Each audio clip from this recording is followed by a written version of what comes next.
boa noite. Obrigado pela apresentação, Silvia. Né? Para mim é um prazer poder estar contribuindo para o grupo de trabalho da professora Silvia, do professor Everton também. Né? A intenção é passar para vocês um pouco desse trabalho que eu estou fazendo esse ano. Né? É um trabalho, claro, desdobramento de outros trabalhos, mas especificamente do que vou falar, do que me interessa no momento, os trabalhos que estou realizando esse ano. Então, uma coisa mais nova. Então, já utilizando as ferramentas digitais, né, porque o título é As Novas Possibilidades da Tradução na Era Digital, estamos utilizando as ferramentas digitais. Então, como exemplo também, nessa apresentação, vou ir apresentando várias imagens. Eu sou da UFAM, da Universidade Federal do Amazonas, fui tirar fotografia no Teatro Amazonas. Né? Eu tenho um grupo de pesquisa, né, que eu coordeno, que é sobre crônicas. Né? Eu chamo de... O grupo é a Crônica Brasileira. Né? Eu chamo de crônicas literárias, crônicas urbanas, né, que são crônicas dessas mais modernas, que falam da cidade. Né? Mas também, além disso, nesse período de pandemia, assim como vocês criaram esses CEPs, né? Os CEP, que são esses seminários de pesquisa, eu criei um grupo de extensão, né? Que é chamado Agrária Literária, e coordeno esse grupo, e o objetivo maior é difundir, né?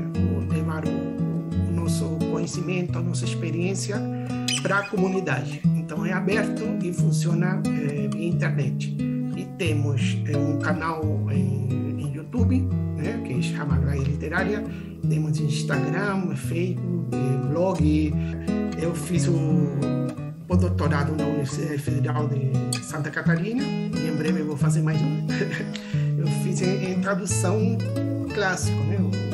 Em 2014, que eu fui conhecer Bragança, e eu voltei depois, que foi para o curso de especialização.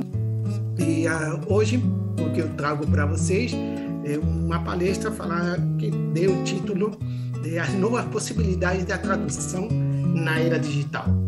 E já dou logo atenção, porque quando falamos de tradução na era digital, ou na época da tecnologia, sempre que falamos dessa inteligência artificial, né, o primeiro que vem, né, para a cabeça é imaginar os tradutores automáticos, né, e o papel do tradutor, uma vez que já existem os tradutores automáticos, que eu acompanho isso desde o início, desde há bastante tempo, né, e como vem aprimorando isso. Mas não é disso que eu vou falar. Eu não vou falar dos tradutores automáticos nem da inteligência artificial como substituição do tradutor. Não. E de que eu vou falar? Eu vou... Deixa eu ver aqui. Agora sim. Eu vou falar dos interesses, né, destacar as possibilidades de criação no trabalho do tradutor, utilizando ferramentas digitais. Né? Então, não é que vamos trabalhar com... vamos falar dos tradutores, e sim dessas possibilidades, novas possibilidades que o tradutor tem, que nós temos, né, enquanto tradutores, com essas ferramentas que existem, com ferramentas digitais, né, que tudo hoje pela internet. Não começou assim, digital, né? Depois vou dar os conceitos, né? Não necessariamente a internet. Hoje em dia, a internet domina isso, né? Mas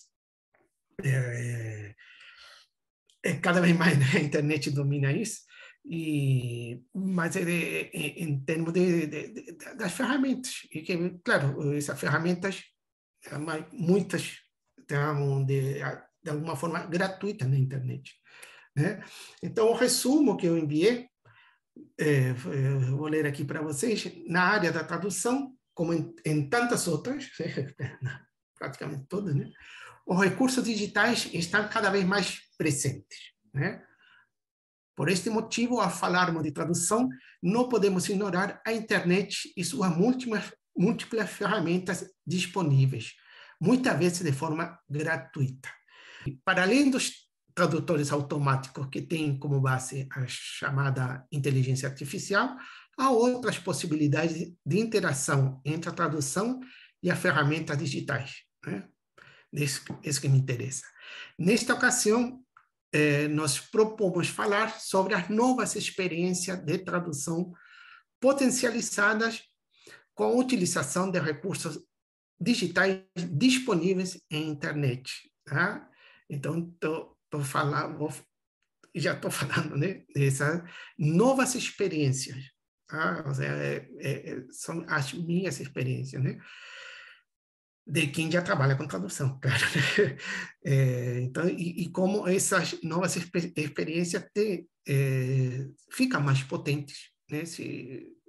Porque não podemos ignorar, né, a internet e esses recursos, mas de fato ganham uma nova apresentação e novas possibilidades também, né? Aí, continuando aqui, que nos permitem criar um texto de chegada que inclui, além dos próprios textos traduzidos, né, imagens e sons, ou seja, um produto audiovisual em consonância com as expectativas de geração digital.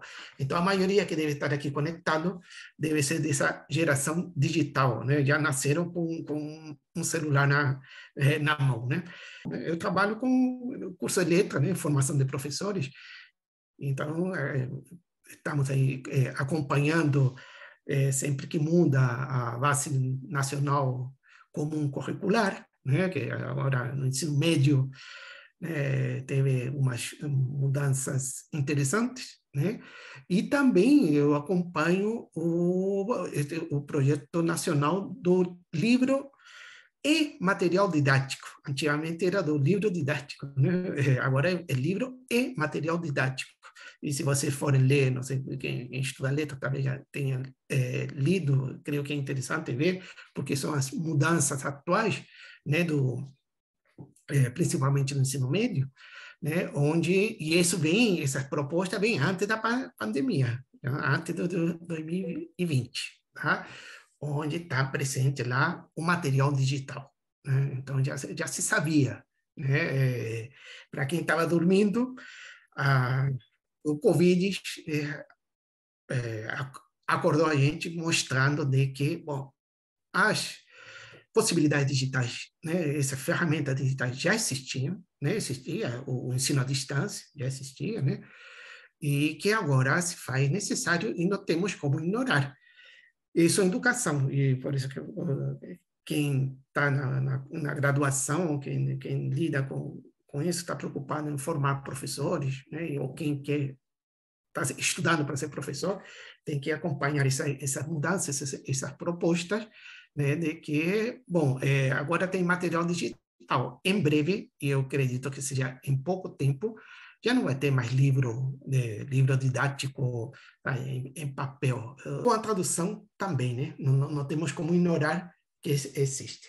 No dia 19 de abril, eu dei uma palestra com o título A Tradução, entre parênteses, literária, nas novas tecnologias, né? E aí eu estou pegando só essa parte básica, a parte teórica, né? Eu falei que eu vou compartilhar com você a minha experiência, sim, mas porque primeiro vem a experiência, primeiro vem a necessidade, né? A gente vê uma necessidade. Eu estou desse lado do rio, quero atravessar o outro lado do rio.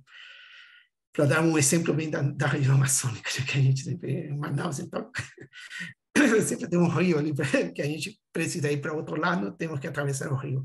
Primeiro vem surge a necessidade, aí tem que inventar alguma maneira de chegar no outro lado do rio, e depois a gente vai estudar o que a gente fez. Vamos supor, primeiro construir uma ponte, e depois vamos estudar, bom, e como é que se contou essa ponte para ser melhor, para ela não ir embora, né, ou para ser mais firme e mais rápido construída. Esses estudos, essa parte de engenharia, né, é depois, né? Primeiro a necessidade, depois a solução, e em terceiro lugar vem a tecnologia, vem a ciência, querer entender como é que se constrói a ponte, né? Para quê? Para voltar na prática e agora construir pontes melhores ainda, né? Isso, qualquer questão com ciência, que a gente trabalha com a ciência, é assim. E na universidade, preciso, deveria ser, né?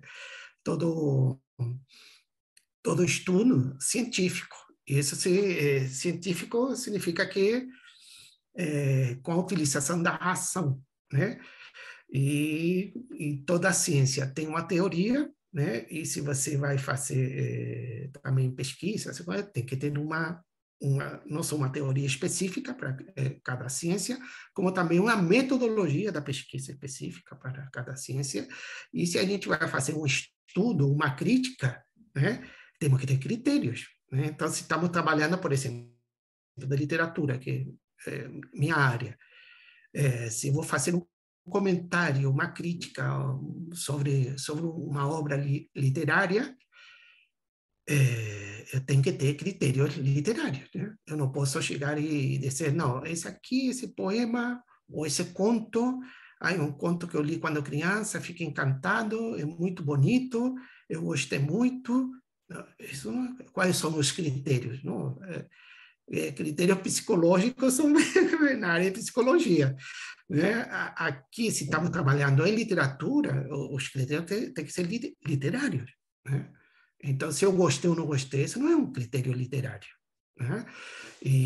Bom, na tradução também temos que ter critérios da área de tradução, né? Assim como temos que ter uma teoria da tradução e uma metodologia dos estudos da tradução, né?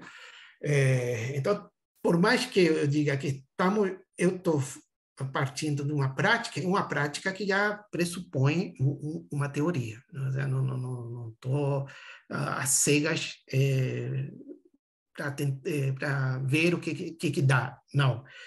Eu sei por onde ando e sei onde quero chegar também, né? Então, mas a gente começa com a prática, né? Estamos fazendo a prática, mas tem uma teoria. Então, qual seria a base teórica do nosso trabalho, né, atual? Né? Temos que ver os conceitos. Teoria trabalha com conceitos. Quais são os conceitos? Então, se eu trabalho com literatura, né, a nova possibilidade de tradução na era digital, eu trabalho com tradução literária, tá? Para traduzir coisas como chegada da praça até o porto, né? Isso aí descrevo, vira à direita, à esquerda, sigo em frente, né? Coloco isso no Google Tradutor e vai me traduzir, acredito eu, 100%, né? De português para o inglês, né? Ou para outras línguas, né? Vai traduzir isso muito simples de um tradutor automático traduzir. Por exemplo, um conto ficcional, que é literário, né? Se for um poema, então, a tradução não é direta, né? O Google não vai traduzir. Ainda falta porque traduzir uma obra literária é diferente de traduzir um guia turístico, por exemplo, né? São coisas diferentes. Sabendo que, sim, os tradutores cada vez estão melhores, mas é, ainda não dão conta do nosso trabalho. Bom, na área de letras, a gente está, claro, mais preocupado em tradução, na tradução literária, sabendo que há outras traduções também. Tá? Traduzir, por exemplo, o manual de instruções dá dinheiro também, né? É um emprego, né? Porque as fábricas, né, as indústrias criam, né, equipamentos, tem que ter um manual de instruções, né, e tem que traduzir ele. Então, né, isso aí funciona. Mas, e também tem suas particularidades, mas a literatura tem muito mais, né? Então, temos que saber o que é literatura, o que é tradução, né? O verbo traduzir, que significa, o que são essas tecnologias, nessa época de tecnologia, e aí surge, né, uma coisa que é o respaldo também, a base teórica, né, para fazer o que estou fazendo, que é a interpretação. E o que entendemos por interpretação? Em teoria, há várias teorias, não é uma única só. Em literatura, há várias definições para a literatura. Eu só não, eu só não perco tempo com a pessoa que diz que literatura não tem definição. Então, se não tem definição, então não vale nem a pena conversar, porque vamos falar de, né, se não tem definição. Claro que tem, né? Para quem estuda, literatura tem definição. Para quem estuda matemática, a matemática tem definição. E aí, cada área, né, ou cada conceito dentro de uma área, tem uma definição. E a gente tem que definir. Agora, as definições são... muda, né? Pode mudar. Eu tomei como base, porque vou lá no quarto ponto, né, que é a interpretação. Jesus Gonçalves Maestro é um professor da Universidade de Vigo, na Espanha, onde ele criou fez uma teoria e uma crítica ele chama da razão literária. E está na internet, é gratuita, e aí está a referência. A literatura é como uma arte de expressão verbal, né? Ou seja, palavras em sinais, falada ou escrita. Tá? A gente tem aqui, poderia ter então uma literatura, né, livre, né? Pode ser, né? É a palavra em sinais. Né? Uma coisa que é relevante no conceito de literatura é a ficção. O que é a ficção? A invenção, a imaginação, que não pretende enganar. Tá? Então, o vendedor que quer te vender sempre vai querer te vender o melhor produto que existe no mundo, é aquele que ele está vendendo. Né? Ele está querendo te enganar. Por quê? Porque ele quer vender, o papel dele é vender o produto que ele está vendendo. Né? A ficção, não. A ficção não quer enganar ninguém. Né? A ficção é uma invenção, claro, a partir do mundo que a gente tem aqui, esse mundo real que existe, né? Mas a gente inventa, né? Os artistas inventam, tá?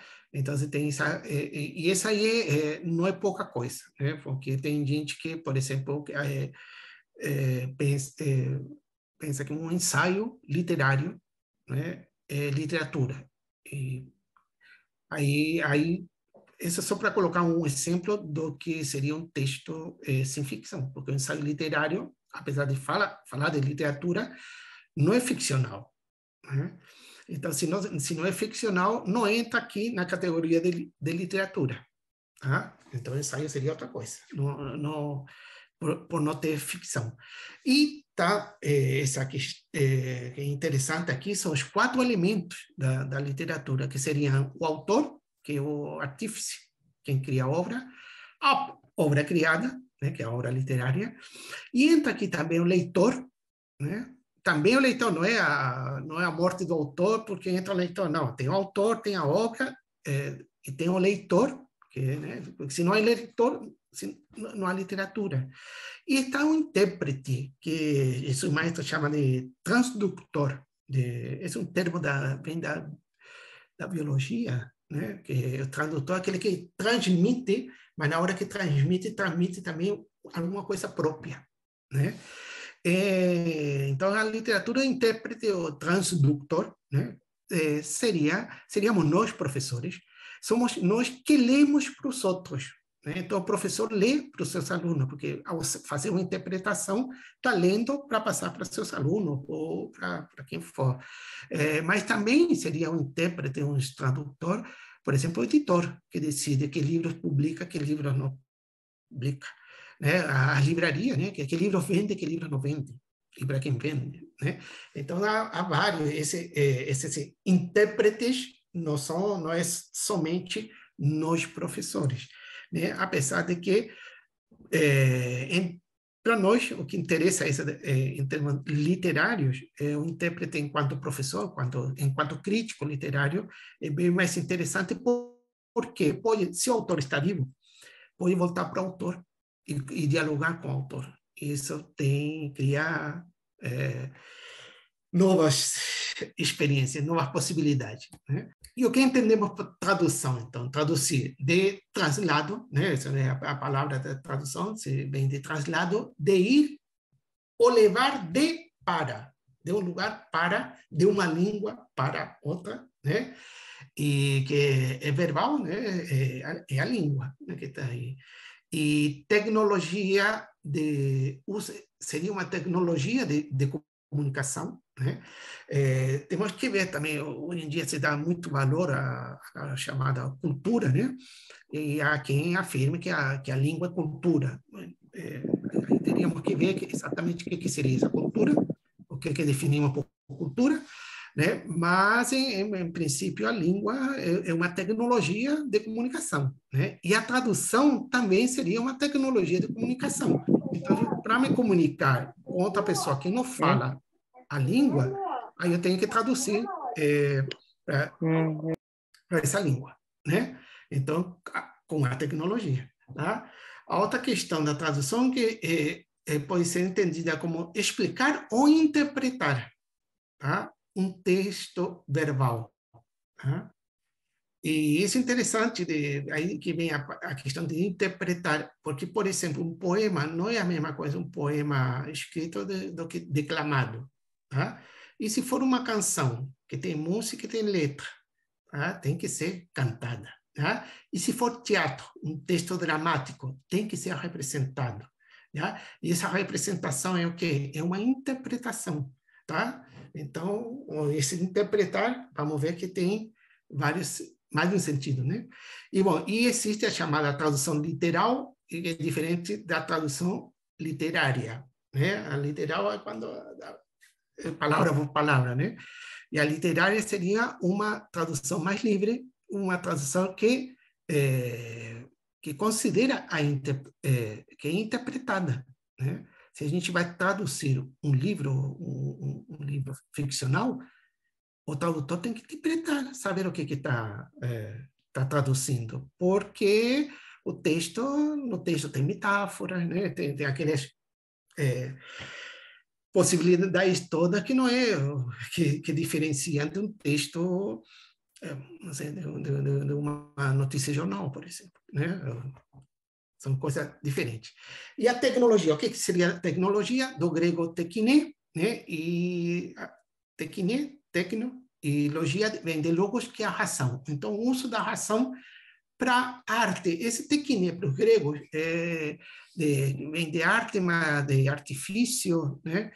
É o que se entendia, né? O que a gente fazia com as mãos, produzir com as mãos. Então, nesse sentido, hoje em dia tem a arte tem esse outro sentido mais nobre, né? Que seria a literatura, por exemplo, mas não, aqui o tekine fala do que é produzido. Então, tanto eu produzido um poema, como posso produzir uma mesa, né? Ou um computador, né? Isso vem, daí vem as técnicas, né? Então, tecnologia usa essa técnica, essa criação e o logos, usando a razão, né? Que é fundamental, né? E para a gente que trabalha com ciência, a razão é fundamental. Por quê? Porque a razão é compartilhada, né? Diferente de outras manifestações, possibilidades que podem até ser compartilhadas, mas não é universal, né? Então, por exemplo, a razão, a lógica, né? 2 mais 2 é 4, isso em Manaus, em Belém, em Bragança, hoje, amanhã, ontem, 2 mais 2 é 4. Um triângulo tem 3 lados, em Manaus ou em Bragança, né? E o triângulo tinha 3 lados também na época dos gregos clássicos, né? Antes da nossa era. E se a gente vai para a Lua, vai encontrar um triângulo, se encontra um triângulo, na Lua vai ter 3 lados, né? Por quê? Porque a razão é compartilhada, né? Diferente de outras manifestações. Então, teorias e técnicas que possibilitam o aproveitamento prático do conhecimento científico. Né? Tecnologia, teorias e técnicas que possibilitam esse aproveitamento prático do conhecimento científico, que a gente vai utilizar para as traduções. Agora, tecnologia digital, ou essas novas tecnologias, seriam as ferramentas digitais. Digital é de dedo, né? Digitalis, né? Da palavra, aí vem do latim, né? Digitalis, né? Do dedo, né? Porque a gente digita, por exemplo, quando a gente fala digita é com o dedo, né? Mas são ferramentas digitais que nos ajudam a expressar e comunicar o saber científico com a utilização de recursos à base de bit. E quais são essas tecnologias à base de bit? Os computadores, celulares, a internet, esses aplicativos que a gente utiliza no celular, no computador, todos são à base de bit. A interpretação pode ser como tradução verbal, oral, sinal, né? Interpretar enquanto traduzir. O intérprete de Libras, que faz? Ele traduz, né? Por exemplo, do português para Libras. Esse é um intérprete, está traduzindo. Né? É uma tradução verbal, oral ou sinal. Pode ser qualquer uma das três. Né? Agora também, como atualização ou realização, interpretar e atualizar. Então, uma realização de uma proposta escrita. Por exemplo, o que eu estava falando da música. Falei do teatro, né? Mas da música também. Pode ser uma composição escrita, uma música, uma sinfonia, por exemplo. Né? Aí, é claro, a escrita não está escrita em português, é na escrita musical. Né? Mas quando isso está no papel, né? Quando o músico vai tocar, por exemplo, piano, e aí aparece do, ré, mi, aí o pianista vai lá e toca do, ré, mi. No piano, o que ele está fazendo? Ele está interpretando, né? Está atualizando, né? Uma proposta escrita, no caso aqui, no piano. Tá? Isso também é uma interpretação. E outra é a interpretação, que eu tinha comentado, como estudo científico, ou seja, um estudo crítico, né? E com critérios. Então, nesses três, a interpretação pode ser entendida nesses três níveis. Né? E a tradução literária, novas tecnologias nessa era digital, né? Seriam as ferramentas digitais, nos possibilitam criar traduções interpretativas. E aí, por isso que eu, desde o início, estou chamando a atenção de interpretativas, traduções interpretativas que agregam um valor poético, porque são literatura, né? Tem que agregar valor poético. Se agregar outro valor, está bem, mas é interessante, se é literatura, né? Que é a tradução interpretativa que agrega valores poéticos às obras literárias traduzidas, levando em conta os 4 elementos literários: o autor, a obra, o leitor e o intérprete. Então, aqui, esse intérprete, o tradutor, estaria nesse 4º elemento da literatura, que é a pessoa que interpreta por meio da tradução. Então, está um texto, né? Em uma língua e a gente traduz para outra. Isso é um interpretar. Está lendo, eu estou lendo, eu não disse que o intérprete era aquele que lia para os outros. Então, por exemplo, eu falo espanhol. Se você não fala em espanhol, eu já fiz isso, por exemplo, o próprio texto, definição de literatura do Jesus Maestro, para meus alunos eu fiz a tradução. Então, uma coluna, um texto em espanhol, eu fiz a tradução para eles para o português, né? Que eu estou fazendo? Essa é uma tradução, mas entra como intérprete, né? Uma tradução interpretativa também, né? E aí vem esse exemplo.